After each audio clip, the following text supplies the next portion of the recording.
I can't hear you if you're speaking.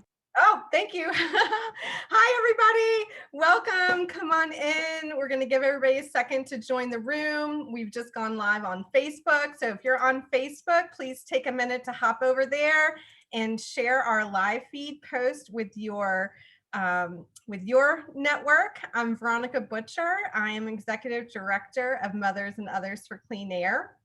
And we are a Southeast regional organization working with scientists, medical professionals, schools, youth, caretakers at the intersection of air pollution, climate change, and public health. So check us out. We're on Instagram, Facebook, Twitter. We also have an amazing website. I'll share some links as we go along today. But you're not here to hear me talk today. We're going to have a wonderful, dynamic conversation today with Natalie Lucas, who is just an amazing youth rock star. I'll post her bio in the chat. As a mom, I hope that my son can do as many amazing, wonderful things as she's done in her short time here on earth. And then we have the amazing Reverend Susanna Tuttle, who is a longtime friend and colleague who I just adore. Thank you both for joining us today. Great to be here.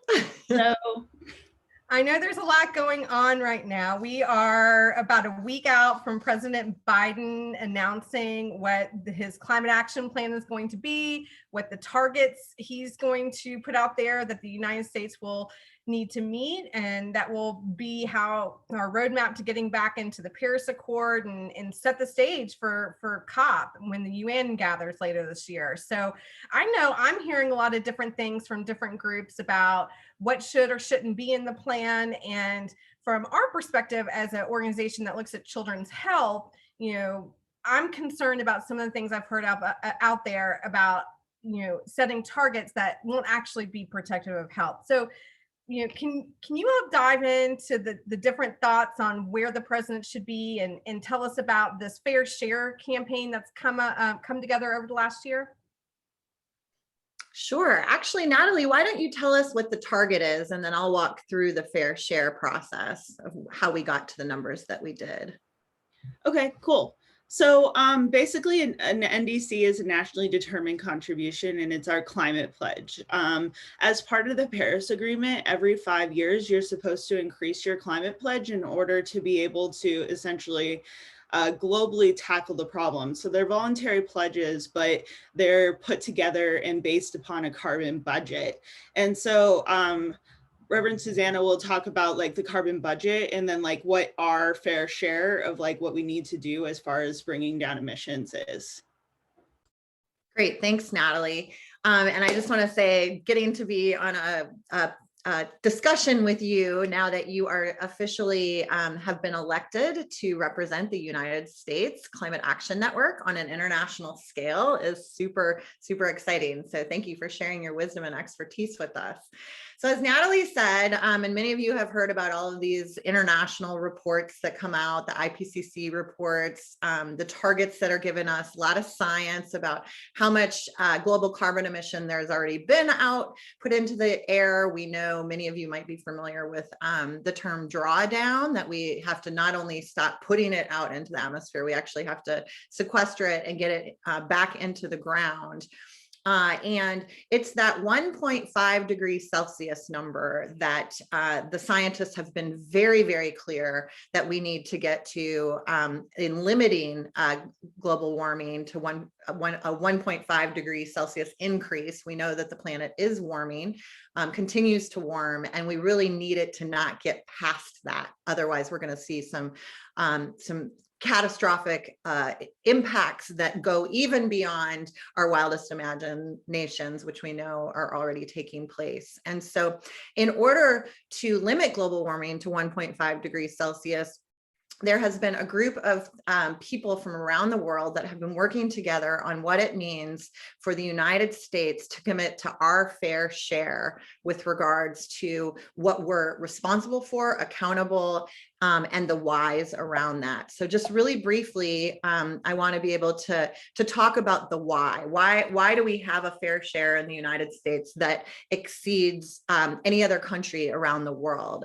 One, is we have the overall historic responsibility to take place of the pollution that we have emitted, which is more than any other country, and remains the world's second highest emitter, second only to China, who has the highest emissions, but has 4 times the population of the United States. So when you think per capita, myself, Veronica, Natalie, we as a country are emitting extremely high emissions per person.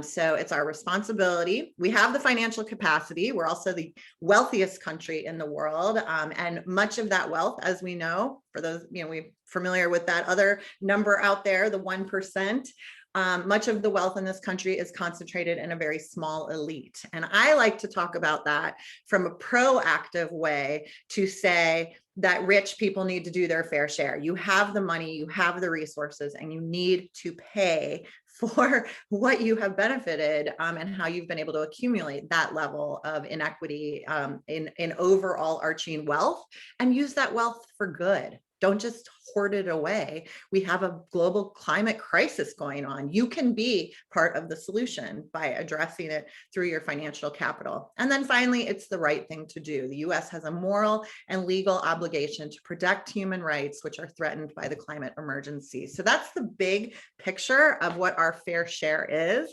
And I'm going to throw out another number, and then I'm going to pass it back to Natalie, is in determining what our fair share is in comparison to the rest of the world. We believe through the US Climate Action Network that the US fair share of the global mitigation effort in 2030 is equivalent to a reduction of 195% below our 2005 emission levels, which reflects a fair share range of 173 to 229%. And I know this is a huge number because you say, how can something be more than 100%? The reality is that it has something to do with how much of the mess we've made and how much capacity we have to clean it up.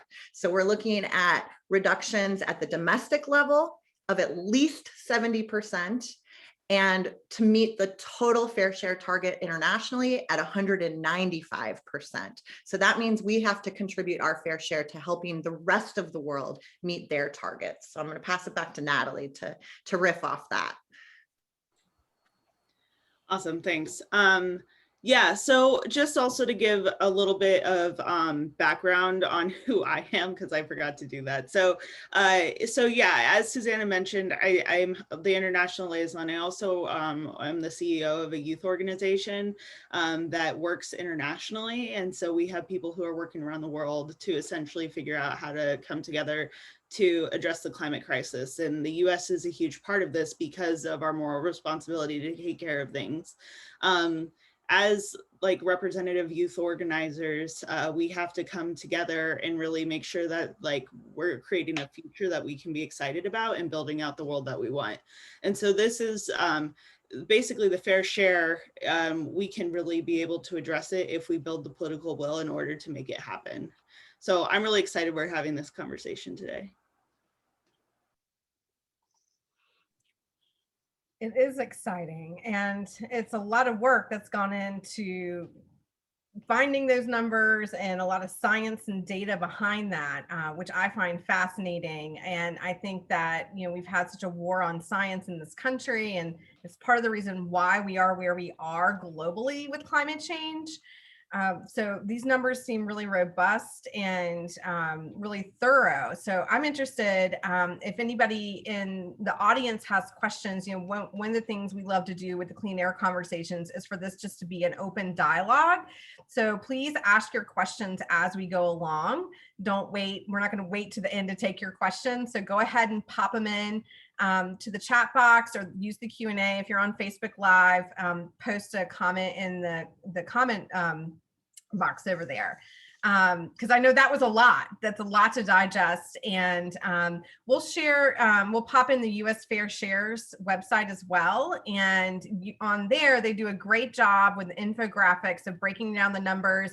And if you're like me, somebody who likes a policy, I'm a policy dork, like a deep dive, they do a great job of really going into all the numbers. And there's also videos there that you can check out. So I'm not seeing any questions, so I'm going to move on to my next question, which is, so basically, if, what I'm hearing you all say is, if the president's climate action plan comes out and it's not at that 70% level, we are committing my son and all the other youth in this country to a catastrophic future.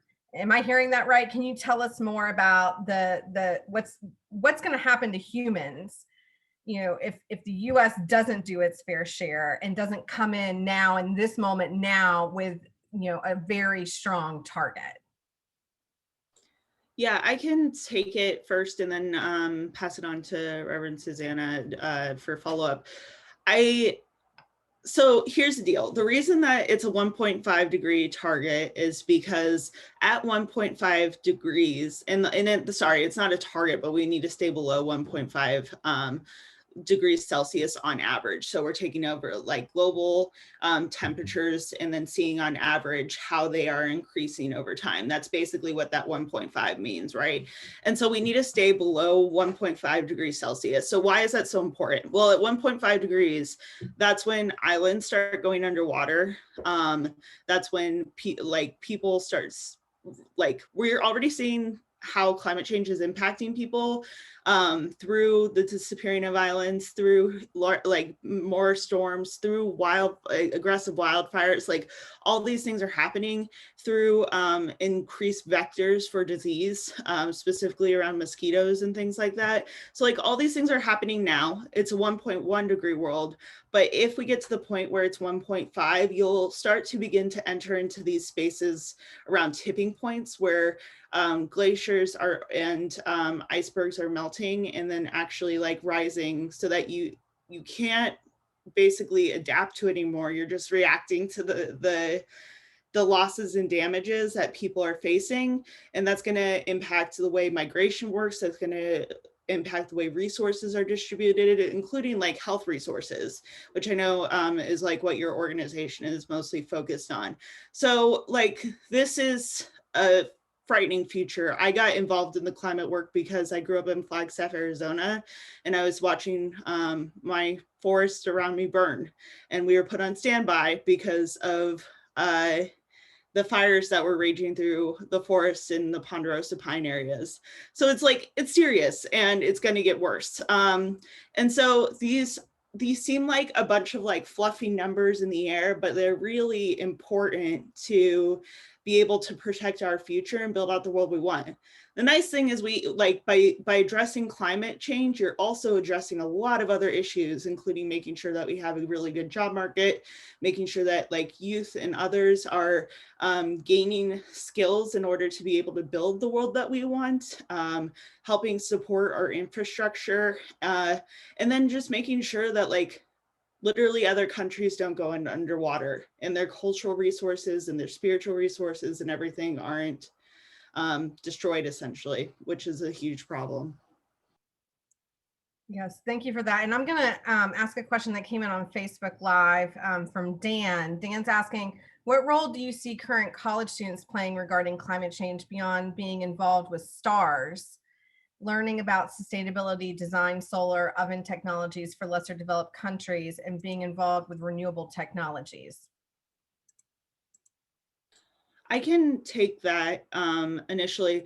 So STARS, for those who don't know, is part of the Association for the Advancement of Sustainability in Higher Education. And it's a program for basically collecting data around your universities and just figuring out how to like improve your various elements of sustainability. And it's a like model essentially. And so people can get involved with that, some of the other things that you had mentioned. But I think what is critical for college students to do, and I work with a lot of college students, is thinking about like what systematic change you want to achieve.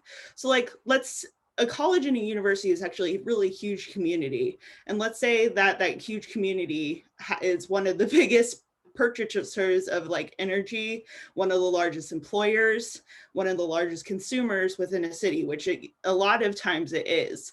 So by shifting what that college and university does by going to 100% renewable energy, by requesting that your college goes to 100% electric vehicles, by changing all your lawnmower equipment to electric, like, and then making sure it's all run on renewables, like this is how you build a community and then show your community outside your college that this is possible.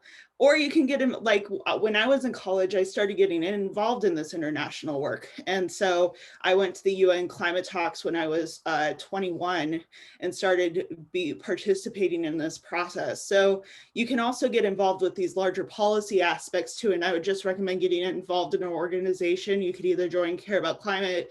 There's others like Sunrise Movement, there's Sierra Student Coalition.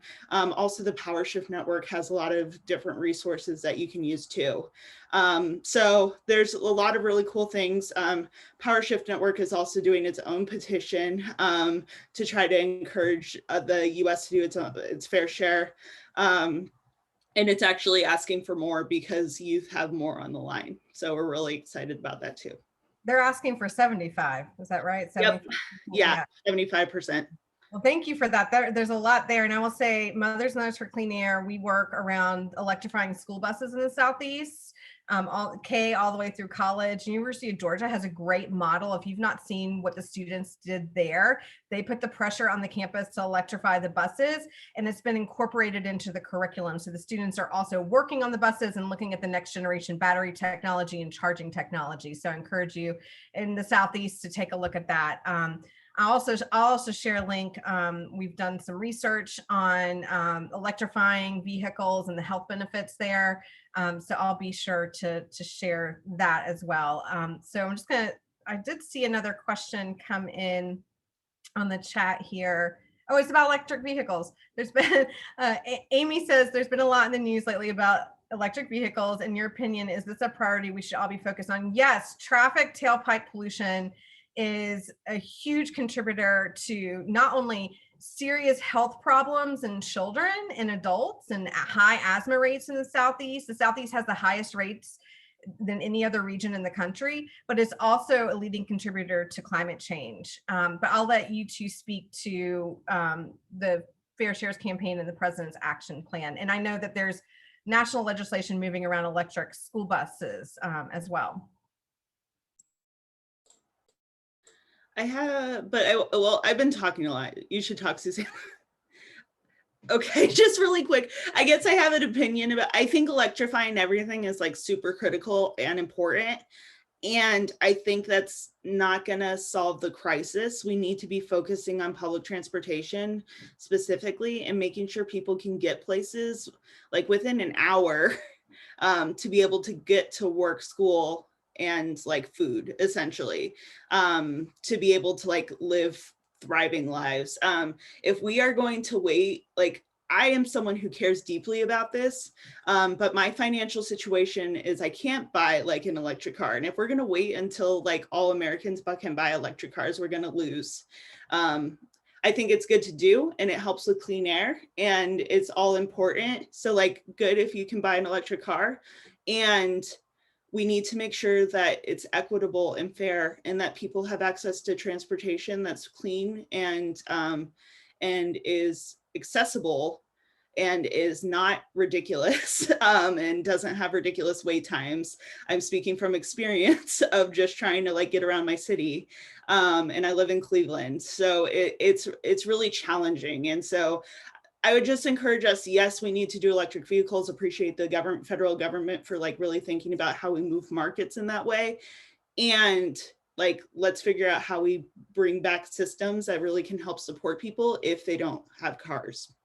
So I think, Natalie, to your point, and thank you for that, because that is honest and true, and that is the real just transition that we're talking about. And as mentioned in the chat, I see some folks, I know somebody's, I think, in here with my my link as I see my name pop up in the chat with comments. And the importance of the intersectionality of making sure that we don't siloize our solutions and say, oh, there is absolutely, especially in a state like North Carolina, where I live, where we have, we're number 2 in the United States in capacity of installed solar. There's sometimes an easy way to get into these like funnels of like, I'm focused on renewable energy. This is what I'm doing. I'm focused on clean cars. I'm focused on regenerative agriculture. I'm focused on this and this. And that's what's so important about the true movement building. And I'm so glad I dropped the PowerShift Network into the chat as a resource. We, as adult allies or aging adult allies, as I'm almost 50 years old now, and looking and listening to what the youth are asking for and demanding, rightfully so, has been really inspiring. And that whole week of climate action that's going to be taking place while the Biden summit is occurring is going to be so significant, because there are civil society events planned all over the country. There's faith-based organizing going on. It also happens to be Interfaith Power and Light's National Faith Climate Action Week. It's also Ecumenical Advocacy Days, which is the largest day of Christian advocacy on the Hill, with events happening. Everything's virtual this year. So there's just going to be so much to follow. And I think what we want to make sure is crystal clear to this administration is that we have to and to your point, the target is in the reductions, not in how warm we're going to let the climate get. We've already made every mistake possible on the road towards survival. And so at this point, it's really about making sure that this administration is taking seriously the facts, the science, the truth, and not politicizing. You mentioned the words, the public will, the policy and political will.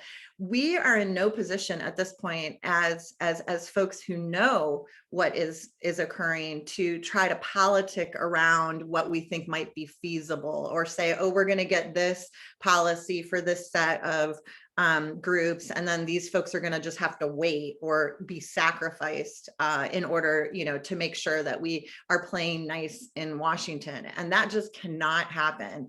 And the U.S. Fair Share NDC, it is a comprehensive document that has brought together all of the different sectors and industries and solutions that we need to think proactively and collectively about. And I'm going to drop that resource into the chat. We have a number of actions that we're going to be taking, particularly on April 14th, which is this Wednesday, a week ahead of the summit, where we're going to have a national call-in day. We want folks to be asking for the U.S. Fair Share NDC numbers, because if we come out too low, back to what happens when you change one number, it changes all the numbers. If we know that we cannot get above 1.5 degrees Celsius in global warming, then, and we've already seen what the U.S. Fair Share is of both domestic emission reductions and support to the international countries, particularly in the global South, so they can meet their goals. If you change those numbers, which we know are true, then all of a sudden 1.5 gets thrown out the window. And we're not going to allow the Biden administration to do that. They know the truth, they know the facts, they have prioritized environmental justice and equity in all of their messaging. So this is where they get to really show their level of commitment. Thank you, Susanna. I was going to ask about actions. So you hit on a couple of great things. I popped a link into the chat and on Facebook Live as well. We have an action alert as well that supports the U.S. Fair Share target. So I encourage you to click on that and share it, share it, share it. I think the big thing is most people are thinking COP is really far away and aren't really realizing, unless they're in the climate movement, that we have about a week, and what the president comes out with is really going to solidify where we are as a country. So, it's now or never. And I know with Earth Month, there's so many things going on. So we need each and every one of you to help us really lift this up, share this information out there. So there's been some comments in the chat. Suzanne, I saw you mention something about moratorium on transportation and putting that towards the infrastructure and system changes that Natalie was talking about. And there was an interesting, there is another way to go about it, not just moratoriums, but existing highway projects. You can get involved with like a Southern Environmental Law Center or one of the environmental law centers, if you're a community group, and try to stop some of these larger projects. That happened here in North Carolina, where I live in the city of Raleigh. There's a loop, and then they built a bigger loop that's not quite connected yet. And groups came together to stop it and fight it based on climate change, and made a lot of these arguments. So that's another way that we can be getting involved in disrupting and really calling for the prioritization of the systems change. And having served in government, I served in the governor's office here in North Carolina a number of years ago. Those lists get built out over years. So some of those projects could be sitting on the docket for decades. So just because a project finally comes up and it's right to go doesn't mean that 10 years ago it was a great project that it is now. So don't be afraid to learn about your Department of Transportation processes and get involved there. I also saw a robust comment here from Penny, about climate, and thank you, Penny, Reverend Penny, for your contributions there. And then Caroline, hi Caroline. Does North Carolina have a crazy law that has to do with emissions having varying exhaust limit based on which county you live in? So more rural communities have a higher emissions than urban counties. Basically, the county levels reflect the opposing desires of community members. I'm not, it's been over a decade since I was in North Carolina government, so I'm not as up on those, but that sounds really familiar. And I think that was based on if you were in a county that was not an attainment, the EPA attainment guidelines. So maybe look that up and see. And if there's anybody from North Carolina here that's current with that, let me know.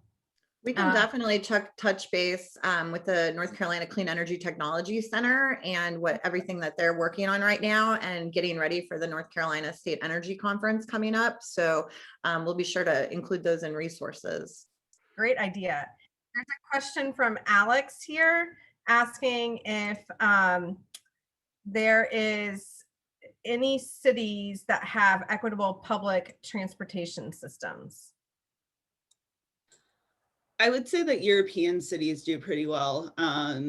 It's not perfect by any means. Like, there are definitely better systems for those who live in wealthier neighborhoods. So equitable is very questionable because that's systematic throughout the whole entire world. But I do think that, like, because I've had the opportunity to go to other countries, and comparing the fact that, like, I can get around completely with public transportation in Europe and I can't do that in the US unless I want to do a multiple hour trip that would, like, in a car be 15 minutes or like 20 minutes. That's problematic. And so I think that's just something to think about. And just really quickly to comment on, like, the urban rural conversation, I just would also like to, I don't make other people your enemies. Like, the systems are your enemies. And, like, even though people are trying to, like, make it so they don't have to go by as many emission standards, like, rural communities actually don't produce as high of emissions as urban communities and on a per capita basis. And so, like, there's understandably, we need to reduce emissions everywhere, but also, like, keep in mind that for some people, it's a lot harder. Like, when we're talking about public transportation, that's obviously more of an urban issue. We don't want to take cars away from everyone who's in rural areas, because that's, like, the only way that they can get to the store and, like, function. So, like, we have to also be reasonable in, like, how we do these transitions, and that's where, like, just transition comes in, right? Like, you make sure that the people who are going to be impacted most, so, like, rural areas, if we're saying you can't have any emissions, then, like, you have to be able to, like, help them move to where you want them to go. It's not fair to put a family who's already living, like, paycheck to paycheck and say, oh, your car also needs to go and you need to take on another bill to like be Right. able to do that. Right. And many of you know that I work in the rural electric co-op space, pretty focused in that area right now. And in these rural communities, there is so much discussion about the equitability to healthy cars, to clean cars, and what that means and where that investment comes from. Because anytime, back to the intersectionality of these issues, anytime we're talking about clean transportation, we need to be talking about fossil fuel phase out. So it's not like everything just all of a sudden gets plugged into a coal-fired power plant and now it's electric, right?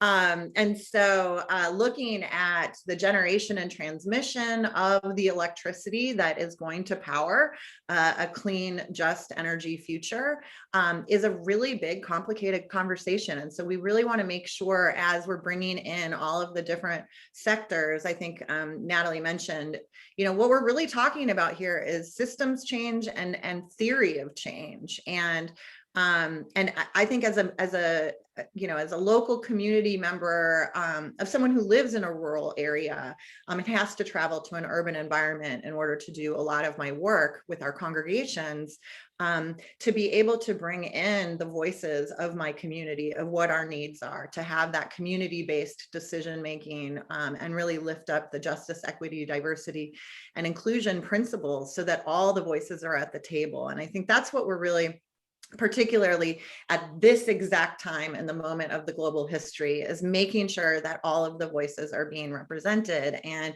we just can't encourage you enough. And Natalie is, like, literally and figuratively our United States ambassador into this larger international conversation with amongst civil society organizations. And I just really encourage you to if you're not familiar with, like, maybe that terminology, it was newer to me, of what does it mean to be a member of civil society, and what role do I play, and how can my voice be leveraged? And as a faith leader, I have a huge role to play from holding government and business and corporate accountability from that place of values and moral understanding of what we love. We call it the What I Love campaign. So that's really what we're talking about here, and just making sure, again, I'll drop in the NDC. I know this is might be new, the nationally determined contributions of what the United States is about to present to our country, and not just to our country, to the entire world within the next couple of days. And some really beautiful people have worked really hard on writing what the fair share NDC is and should be, and we hope that you'll advocate on behalf of it. But I also want to jump in. I think I also heard you talk a little about reinvestment. So I don't want to lose that thread either, because, I know we're wrapping up here. And I think there's a lot of things that those of us with means can be thinking about and doing. I've heard you talk a lot about what you're doing with people pushing their congregations to reinvest their money. And the banks are such a problem with how the money is getting distributed and worked with right now. So again, another systems change there of looking at where your money is. If you have a retirement portfolio or stocks, who's managing it? Do you have a socially responsible money person? Do you know what funds that your retirement money is funding? Do you have fossil fuel in your portfolio? Then it's time to get it out. And look at reinvesting. And there's a lot of really good funds and people out there now. 10 years ago, this was harder to find, but now there's a lot of options. You have the credit unions locally that invest locally in projects that fund shifting the infrastructure and the systems locally. So think about taking your money out of a big bank and putting it into your local credit union. Like you mentioned, the rural co-ops, we can't choose, and I'm in North Carolina, I can't choose who I get my electricity from, but I can definitely choose where I bank, and I can choose who's handling my money and and put pressure on my congregation to shift those funds. So I did want to mention that. I'm so glad that you did, Veronica. And I want Natalie to speak briefly to the Global Climate Fund. I just dropped in the chat the youth climate demands that will be coming out as part of Power Shift Network. And that's really what got me into the fair share conversation. I'll just say briefly is that I went to a presentation at a US Climate Action Network conference and began to hear the language of climate finance and realized that every single penny, every single dollar, every single dime, whatever currency you're using around the globe right now, fits under a narrative of climate finance. That is what we're talking about right now. And that reinvestment is so important. And we've talked about divestment, that we're familiar with that terminology of divestment, whether you've been involved in the process or not. We did a lot of legwork, a lot of years to get that to be part of our common language. But the question is, what are we going to reinvest in? And we can have a say in that. The civil society has to step up and do our part. The business community has to do their part, and governments have to do their part. And just briefly, the Global Climate Fund is something that I know that the youth are advocating for, we're supporting as a faith community as well. Yeah, and just so you know, the Global Climate Fund, or fondly called GCF for those who like acronyms, essentially what it is it was set up as a way for governments to be able to filter in money into basically a pool that can be distributed around the world. And it's specifically focused on vulnerable communities to do mitigation. And then there's also an adaptation fund. And you can have green climate fund or climate fund projects that like also fund adaptation, but there's different pots of money essentially for it. So like this is thinking on global scale. Then there's the budget was recently released by the Office of Budget and Management, I can't remember all the acronyms, but there's 1.2 billion that has been requested in discretionary funds to go to the Green Climate Fund for this year. And so that's just something like also the financing is important, and we committed to 2 billion. So we're 0.8 billion short on that. And this is also considering that Trump never put in anything into this. And so we're actually like really behind. So the 2 billion is just catching up, and then we were supposed to do more.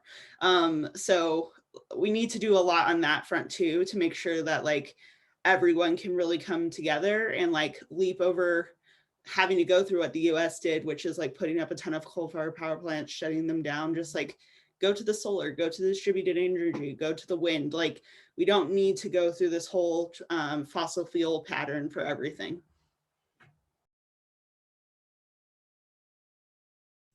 I just realized I was muted. That was very wonderful. Thank you. I didn't know that level of detail about it. So that was really helpful for me. So last chance, if you've got a burning question or comment, pop it in the chat. We're going to wrap up. We said we're going to end at 1:30. It's been such a great conversation. I'm going to just double check Facebook. Thanks, Facebook Live, for joining us. I don't see any other questions over here. And let's see. Well, I just want to close out by saying we do these events for free. Help us keep them free. And please consider donating to Mothers and Others for Clean Air.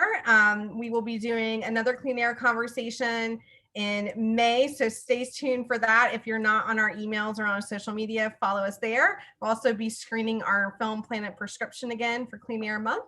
And take action. That's the big thing coming out of this. We need you all to carry this message forward. This is the moment for climate change in the United States. We have to rise and meet the moment. We can do this, but we need each and every one of you telling everyone that you see over the next week about this. So thank you all so much. Thank you, Reverend Susanna. Thank you, Natalie, so much for your work. We love you both. Say bye. Bye, y'all.